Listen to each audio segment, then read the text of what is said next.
머니투데이 개국 11주년 특별 기획 MTNW 11인의 2019 파이널 전략 위대한 전문가, 위대한 종목 11분의 목소리 들어봤습니다.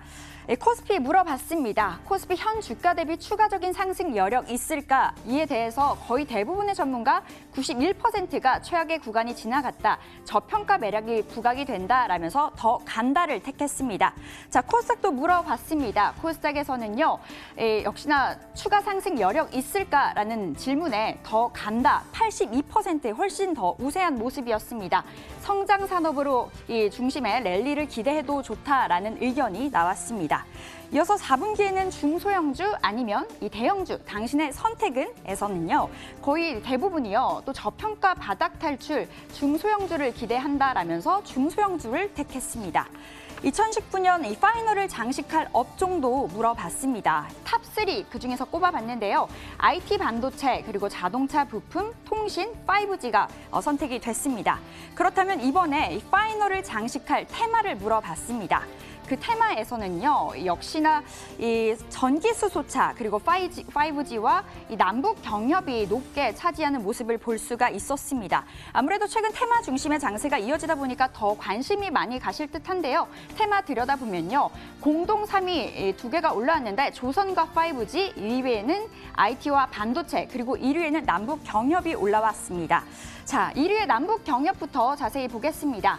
남북 경협 살아있는 테마다. 장기적으로 느긋한 분할 매수를 추천한다라고 의견을 주셨고요. 자, 2위 반도체 그리고 IT 보겠습니다.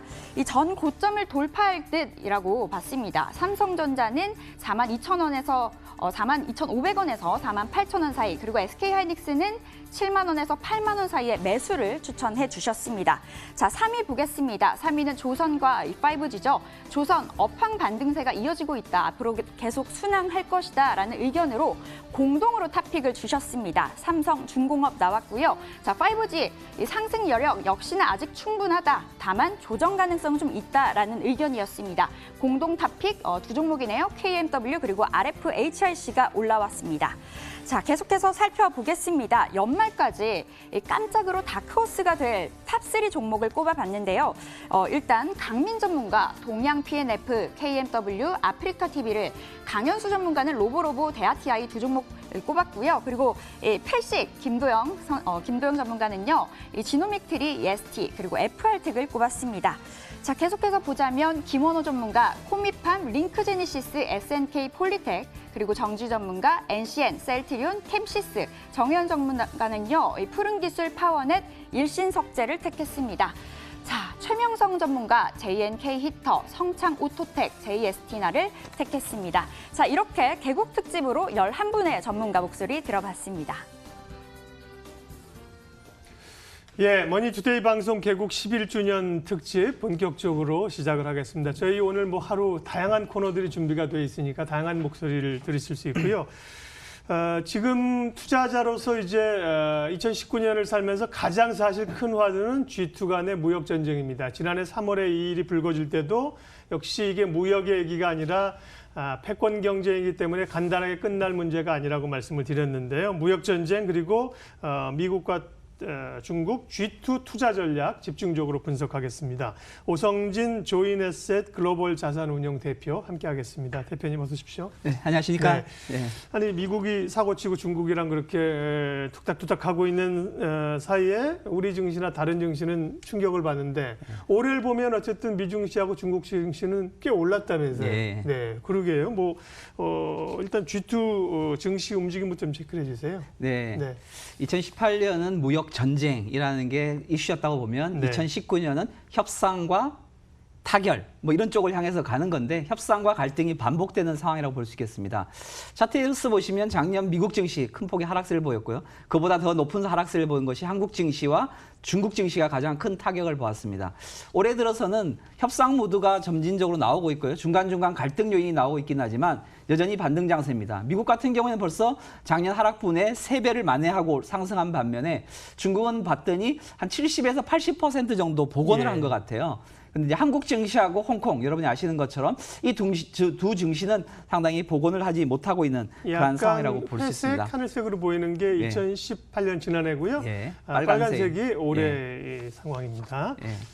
그러니까요. 올해 보면 그러니까 결국 이제 미국과 중국이 싸우고 있지만 르렁대고 있지만 주가는 그래도 견조하게 G2가 주도하고 있다. 예. 작년에도 사실 미국 빠졌지만 우린 더 빠졌어요. 그러니까 예. 충격이 주변국들로 더하게 나타나는 그런 흐름들인데요. 그러면 오늘 대표님과의 주제는 미중 무역 전쟁입니다. 미중 무역 전쟁의 지금 상황은 그럼 어디쯤 와 있는 건지 분석을 좀 해주십시오. 네, 제가 차트를 하나 준비를 했습니다. 네. 그러니까 S&P 차트하고 상해 종합지수 차트인데요. 네. 사실은 작년에 3월 22일부터 시작되어서 상당히 지금 이제 올해까지 여전히 진행되고 있는데 지금은 어떤 상태냐면 갈등과 협상, 갈등, 협상. 네. 지금 현재 갈등인데 10일 날 다시 만난다죠. 예, 그래서 지금 현재 갈등을 봉합하기 위한 수순으로 가 있는데 핵심은 뭐냐면 미국 입장에서는 쓸 수 있는 카드를 다 썼다. 이게 제 주장입니다. 네. 무슨 얘기냐면 작년 같은 경우 2,500달러에서 이제 25% 관세 부과를 했고 올해 추가로 3천억 달러에 대해서 9월 1일부터 15% 관세가 시행이 돼서 이제 반이 시행이 됐고요. 남아 있는 것은 좀 15일 트럼프가 이제 연기시켜주긴 했지만 이번 10일 날 협상이 잘 안 되면 15일 날 2,500억 달러의 관세를 25%에서 30%로 올리는 과정이 남아 있습니다. 그리고 12월 15일에는 3천억 달러에서 이제 반 정도가 지금 15% 관세 부과인데요. 남아 있는 관세를 부과할 것이다. 이렇게 이제 볼 수가 있는데 얘기를 듣고 보시면 여러분 어떻습니까? 야, 공포스럽다. 야, 이거 주식 투자 안 하고 빨리 빠져나가야 되지 않느냐라고 하는데 실질적으로 주식시장은 어떠냐면 점진적인 상승이고 올해도 미국과 중국이 가장 높은 상승세를 보였다는 것은 좀 여러분 투자를 할 때 있어서 좀 더 고려해 봐야 될 요인이 아니냐 이렇게 생각이 되어집니다. 무슨 얘기냐면 미국은 쓸 수 있는 카드를 대부분 다 썼다. 좀 네. 강도를 높이지만 시장은 다 알고 있다. 더 추가적으로 내놓을 관세가 뭐냐 이제 추가적인 게 있냐 이런 상황이고요. 특히 그러면 작년하고 올해 달라진 것 중에서 가장 큰 것은 뭐냐라는 것이 궁금한 사항인데요. 저는 이렇게 주목하고 싶습니다. 중앙은행의 스탠스가 바뀌었다는 겁니다. 작년엔 긴축 과정이었죠. 긴축 과정에서 이러한 악재가 터지니까 증시가 충격을 받았는데 올해는 양적으로 금리를 이제 2번 낮췄잖아요. 추가적인 금리 인하가 있을 거고 오히려 EU하고 미국 페드 같은 경우도 아마 11월 달 넘어가면 QE를 다시 하지 않겠냐. Q4까지 이제 나오는 이런 상황이 되기 때문에 돈을 푸는 과정, 특히 유동성이라는 것이 증시에 있어서 가장 큰 호재다라는 얘기를 말씀을 듣고 싶습니다. 또 하나는 뭐냐면 갈등, 이제 압박이 높아질수록 오히려 대응책들이 더 많이 나온다. 네. 이런 상황이고 여기 이제 차트에서 주목하실 부분은 뭐냐면 트럼프가 이제 빨간색이 이제 미중 무역 전쟁에서 미국이 가했던 이런 전쟁적 이슈인데요. 지수를 보시면 상당히 그때가 저점이고 대부분 반등을 한다는 거죠. 잘 안 빠진다는 얘기죠. 그래서 중국 지수 같은 경우에는 2,800포인트 선이라고 보면 계속적인 이런 악재에서 눌려 있지만 주가가 더 이상 빠지지 않고 오히려 이것이 갈등이 해소가 되면 주가가 올라갈 수 있는 쪽으로 방향을 틀고 있다는 점을 좀 주목해 볼 필요가 있다 이렇게 보여집니다. 예. 원래 그 싸움을 할 때 전가에 보더라고요. 우리 집에 칼이 하나 있는데 빼면 다 죽어. 그러면서 가지고 나오진 않을게. 그렇죠. 집에 있어. 혹은 만지작 할 때 위협스러운 건데 칼을 뽑아서 휘두르기 시작하면 이판사판입니다. 두렵지 않은데요. 카드를 이제 미국은 소진해 가고 있다고 평가를 하셨고 그러게요. 뭐 여러 가지 금융 조치들 뉴욕 증시에 상장한 중국 기업을 상장 폐지시킬 수 있다는 말도 안 되는 얘기까지 네. 하는 거 보면 네. 뭔가 다급하긴 한 것 같아요. 그렇죠. 예. 협상을 해야 되는데 네네. 협상에 뭔가 압박 카드가 있어야 그러게요. 뭔가 잘 중국이 따라올 텐데 안 따라오다 보니까 이제 마지막 상당히 사실은 역설적으로 미국이 중국을 노리는 데 있어서 금융시장이 가장 매력적이지 않습니까? 그렇죠. 예. 왜냐하면 한국에 외환위기 왔을 때 한국 시장에 와서 거의 금융주라든가 대표 기업들을 거의 싹쓸이 가다시피 해가지고 그렇죠. 네. 지금의 그 부를 현재 다 가져가고 있는 상황인데 중국에 대해서 이러한 무역 전쟁 이후에 나타난 지금 금융시장 개방이 본격화되고 있거든요. 이렇다고 하면 투자를 하고 싶은 상황인데 오히려 이걸 갖다가 막는다라는 것은 상당히 역설적인 전략이다 이렇게 보여지고 있고 종국에는 네. 쓸 수 있는 카드가 되지 않는다 이렇게 보고 있습니다. 다만 어쨌든 간에 협상과 갈등 사이라고 표현하셨는데 네. 아직은 그 사이에 있는 거거든요. 예, 예. 그렇기 때문에 미국은 이제 금융적으로 강도를 높여가는 건데 그리고 이제 미국은 대선이 있고 트럼프 대통령은 대선까지 이 재료를 가장 효과적으로 사용하려고 노력하지 그렇죠. 않겠습니까? 예, 그러면 향후 전망은요? 자, 그래서 네. 어떻게 봐야 되냐면 무역 전쟁이라는 게 하도 많이 들었어요. 한 1년 6개월 정도 들었어요. 맞습니다. 그러니까 네. 사실 증시 격언이 있습니다. 노출된 악재는 더 이상의 악재가 아니다. 이런 의식을 가지고 그러면 과연 어떤 스토리를 가지고 해결될 거냐 이런 쪽에 포인트를 두고 그렇다 보면 오히려 역설적인 전략에서 최악인 상황일 때 투자하자라는 전략을 제시해드리고 싶습니다. 그래서 저는 이렇게 제안드립니다. 무역협상 일수는 이제는 잊어라. 왜냐면 잊어라. 상수다. 네. 항상 있는 일이다. 그러니까 돌발 변수가 아니라 항상 있는 거기 때문에 항상 있으면 어떻습니까? 처음에 암 걸렸을 때는 공포스럽죠. 네. 근데 이제 암이 계속적으로 관리가 돼서 계속 갈 수 있다고 하면 그것도 친구처럼 가자는 게 요즘에 이제 암에 대한 대응 그렇죠. 전략이지 않습니까? 네. 앞으로 세계 경제는 무역 협상, 무역 전쟁이라는 이슈를 여전히 갖고 있긴 하겠지만 지금 현재는 적절한 통제 범위 내에서 가는 거기 때문에 이것에 얽매이다 보면 아무것도 못한다. 오히려 이와 같은 해결의 포인트를 두고 이 이후에 나타나는 세상의 포인트를 두고 적극적인 대응 전략이 필요하다라는 겁니다. 그러니까 미국은 무슨 대응 전략을 폈냐? 금리 인하입니다.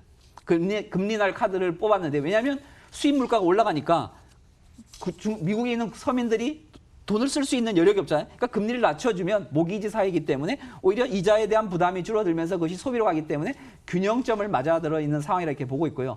중국은 가장 1순위로 카드는 환율 약세입니다. 그래서 환율로 대응을 하고 있고 그다음에 작년 4분기부터 지금까지 상당히 많은 조치들을 내놨습니다.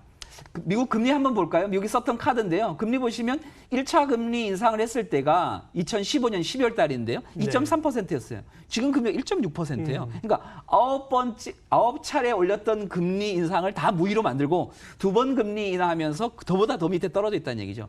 그 얘기는 뭐냐면 사실은 이제는 뭐냐면 미국이 금리 인하 1단계, 2단계가 아니라 미국은 오히려 제로 금리까지도 가면서 이것을 해결하고 싶어하는 마음이 있다라는 쪽에 포인트를 두고 그것은 뭐냐면 미국은 해결할 의지가 있다. 이대로 가고 싶지는 않다라는 것이 금리에서 나타나고 있다는 거예요. 근데 낮은 그건 금리는 트럼프 쟁가이고 연준은 또 좀 조심스러운 거 아닌가요? 그런데 작년에 보시면 작년 12월 달에 네. 트럼프가 딱 했을 때 다들 저 미친 거 아니야? 네. 이렇게 했잖아요. 연준은 안 따라갈 거다 했는데 지금 결국은 지나놓고 따라간다. 보니까 어떻습니까? 2번 벌써 낮췄습니다. 그리고 이제 12월 달에 금리나 없을 거다.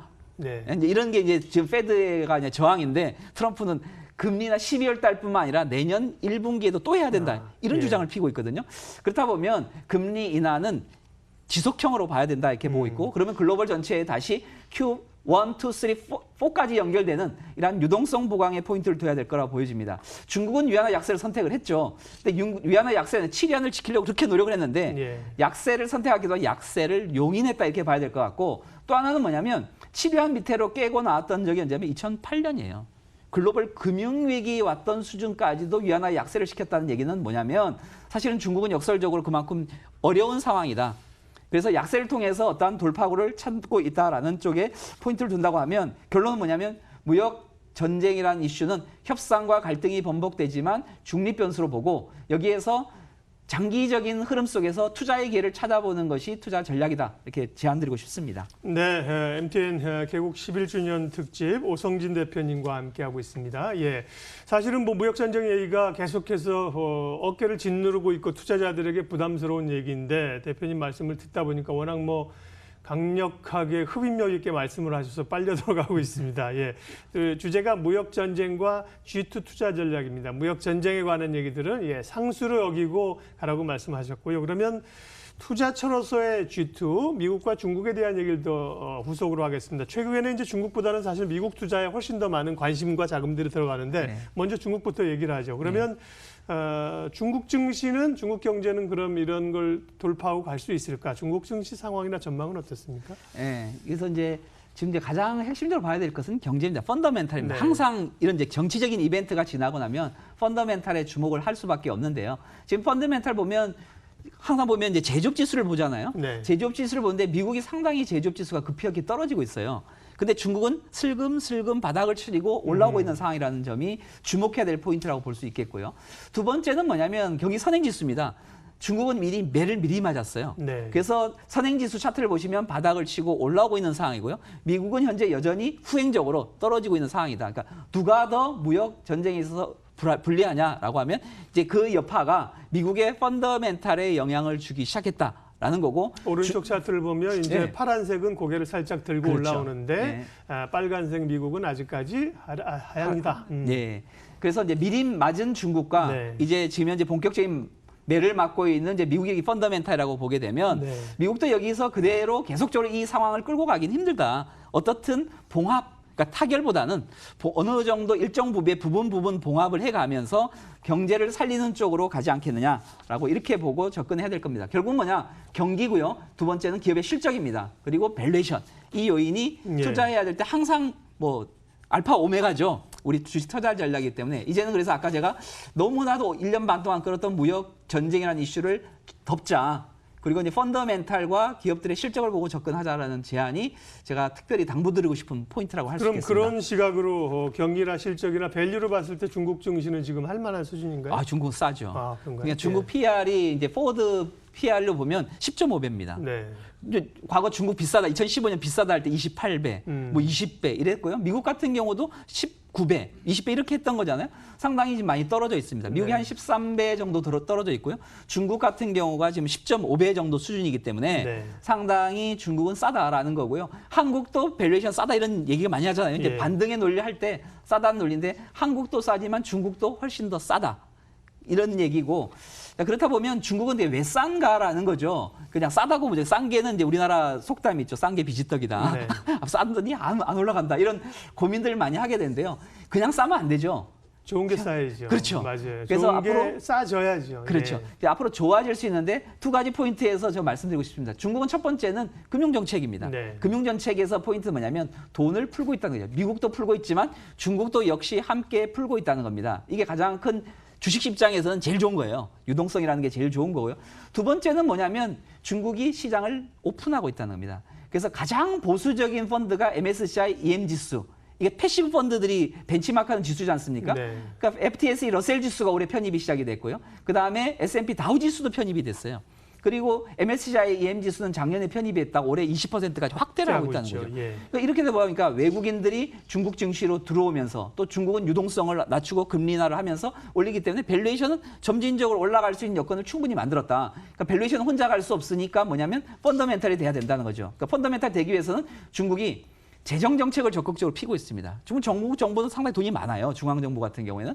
그래서 재정 지출을 통해서 인프라 투자를 늘리고 있고 또 하나는 중국은 수출이 안 되면 그것을 내수로 돌릴 수 있는 시장이 크단 말이에요. 그러니까 GDP가 한 12조 달러 정도 되는데 한 5조 달러라는 내수 시장을 갖고 있습니다. 그래서 그쪽으로 감세하고 쓸 수 있는 여력을 만들어주다 보니까 여기에 따라서 기업들의 실적이 그러니까 전체가 올라간다기보다는 이거의 수혜를 보는 업종들 같은 경우에는 지금 3분기 실적이 이제 본격화되고 있는데요. 이런 기업들 같은 경우에는 뭐 20%, 30%, 50%까지 늘어나는 기업들도 상당히 많이 나타나고 있다. 그러니까 3,000개 기업에서 골라서 한 100개 정도만 골라도 실적이 좋아지는 게 그렇게 많다는 얘기죠. 그러면 선택과 집중 전략을 폈을 경우에 유리한 시장이 될 수 있다. 이렇게 말씀드리고 싶습니다. 네. 오성진 대표님 방송 오래 보신 분들이나 증권업계 계신 분들은 알겠지만 옛날에 이제 리서치 센터장 하셨고 지금은 이제 조인에스의 글로벌 자산 운영입니다. 그러니까 글로벌 투자에 좀 특화되어 있어 집중적으로 하시기 때문에 오늘 거기 포커스를 맞췄는데요. 그러면 중국 투자는 지금 사실은 이전보다는 인기가 좀 식었지 않습니까? 네. 후광퉁, 선광퉁 때 바람이 확 불었다가 재미를 좀 못 본 상황에서 지금 중국 증시에 물밑에서 투자하는 분들이 꽤 있는지 또 네. 투자를 한다면 어느 쪽에 포커스를 맞추면 됩니까? 네. 중국 투자는 많이들 하고 있습니다. 네. 그러니까 세계 전체적으로 작년에 한 50조가 중국에 돈이 들어왔고요. 올해도 한 28조 정도 돈이 들어오고 있습니다. 네. 한국에서도 지금 하반기 이제 중국에 대한 관심이 상당히 높아져 가고 있고요. 4분기 무역 전쟁 껄끄럽긴 하지만 좀 앞선 거액 투자자들은 저희가 이제 주로 이제 일임과 자문업을 예. 주로 하고 이제 사모 펀드까지 출시를 네. 했습니다. 그게 보면 사실 큰 돈 가지신 분들은 한국의 경험을 보면 한국의 자본시장 92년도에 개방하고 국민소득이 8,000불에서 15,000불 2005년까지 갔는데 그 당시 주도했던 업종들을 보면 중국에 충분히 투자하고 싶다라는 분들이 상당히 많아요. 네. 왜냐하면 우리는 금융에 있어서 선행적 경험을 갖고 있다는 거죠. 근데 이제 중국인들은 8,000불이 뭐야, 15,000불이 뭐야, 국민소득 늘어나는 게 뭐야, 자본시장의 개방이 뭐야 이런 것들에 대해서 경험이 없고 아마 책을 읽어서 배우는 정도 되지 않겠습니까? 근데 우리나라는 다 그걸 실질적으로 경험을 다 했단 말이에요. 그러다 보니까 충분히 우리나라에 있었던 그런 8,000불에서 15,000불에 올라갔을 때 주도주. 그때 뭐였냐면 소비재였습니다. 네. 그러니까 소득이 8,000불에서 15,000불 가니까 소비가 늘어나고 올림픽 끝나고 나서 여행 많이 다니기 시작을 했고 난 참는 게 낫는 거야 하면서 병원 안 가다가 8,000불 내면서 병원을 가기 시작을 했고 뭐 이런 업종들이 사실 중국에 있어서 주도주 업종으로 차지를 하고 있습니다. 올해도 가장 그 많은 업종이 올랐고요. 특히 필수 소비재 같은 업종은 올해 얼마 올랐냐면 80% 올랐어요. 네. 그러니까 지수가 뭐 한 26% 정도밖에 안 올랐는데 이렇게 두세 배 넘게 올라가는 것은 뭐냐면 시장은 물밑에서 멀리서 바라보면 위험한 것 같은데 조금 더 다가서 숲을 바라보게 되면 또 나무를 바라보게 되면 상당히 알짜들이 많이 있다라는 차원에서 포인트를 드리고 싶고요. 그래서 중국은 투자할 때 저는 당부드립니다. 1인당 국민석 8,000불에서 15,000불 갈 때 투자하자. 그리고 거기에 주도주를 사자, 소비주 사자라는 말씀을 드리고 싶고요. 또 하나는 글로벌 전체가 노령 인구 늘어나고 있잖아요. 그렇죠. 아기가 없다라는 거니까 이 노령 인구 그다음에 헬스케어는 세계적인 테마입니다. 뭐 한국의 테마도 아니고 중국의 테마도 아니고 미국만의 테마도 아니라 글로벌 전체의 테마고 그에 대한 의료 소비는 상당히 늘어날 수밖에 없다라는 겁니다. 근데 특히 중국 같은 경우에는 의료 소비를 하려면 돈이 있어야 돼요. 그러니까 중국은 소득 증가와 함께 65세 노령 인구가 같이 늘어나니까 상당히 빠르게 성장하는 시장이 돼 있기 때문에 관심 가져야 된다는 거고요. 4차 산업혁명도 진행형입니다. 왜 진행형이냐? 미국이 기술 개발하면 중국이 시장을 만들어서 막 돈을 버는 건 중국에서 다 일어난다는 거죠. 그러니까 5G 기술도 미국이 주도했다고 보면 전기차 기술도 미국이 주도했다면 시장은 중국에서 널려서 이미 시행이 되고 있다는 차원이기 때문에 중국은 열려진 시장, 차세대 앞으로 올 세대에 대한 열려진 시장으로 중국을 바라보자라는 말씀드리고 싶습니다. 중국 시장을 계속해서 주목하라 말씀이시고요. 필수 소비재, 헬스케어, 산업, 4차 산업혁명. 예. 미국도 좀 여쭤보려고 말씀을 좀 하시는데 좀 끊었는데요. 예. 글로벌 투자에서 그러면 미국 투자는 최근에 많이 하고 계시단 말이죠. 예. 미국 투자는 어느 쪽으로 어떻게 접근하는 게 좋습니까? 미국은 아래 공포가 좀 휩싸이고 있어요. 예. 뭐 장단기 금리가 역전이 되니까 내년에 어려운 거 아니냐라고 하는데 그 공포도 또 극복해야 됩니다. 항상 네. 투자할 때 극복해야 된다는 거고 미국에 투자할 때 있어서는 뭐냐면 트럼프가 지금 보면 이란 해서 이제 유가 건드려 놨고 북핵 이슈하면서 무역 전쟁 관련 무기 관련 산업을 키워놨고 무역 전쟁하면서 키워놨는데 결국 미국은 어떨 거냐 독자 생존으로 기술을 갖고 주도하는 혁신을 갖고 주도하는 나라가 미국입니다.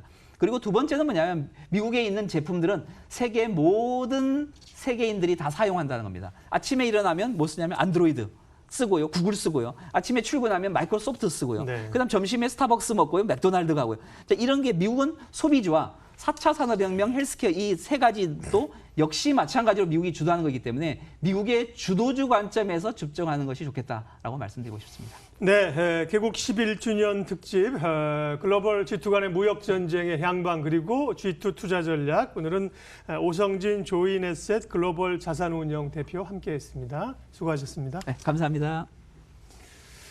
예, 1부 마칩니다. 긴 시간에 이 말씀을 다 끌어낼 수 있을까 싶었는데 시간이 또 부족했습니다. 역시나 또 좋은 답변이 됐을 거라고 생각하고요. 1부 마치고요. 잠시 후 2부에서도 시장 상황과 함께 또 다양한 특집 준비해서 전해드리겠습니다. 잠시 후에 다시 뵙겠습니다.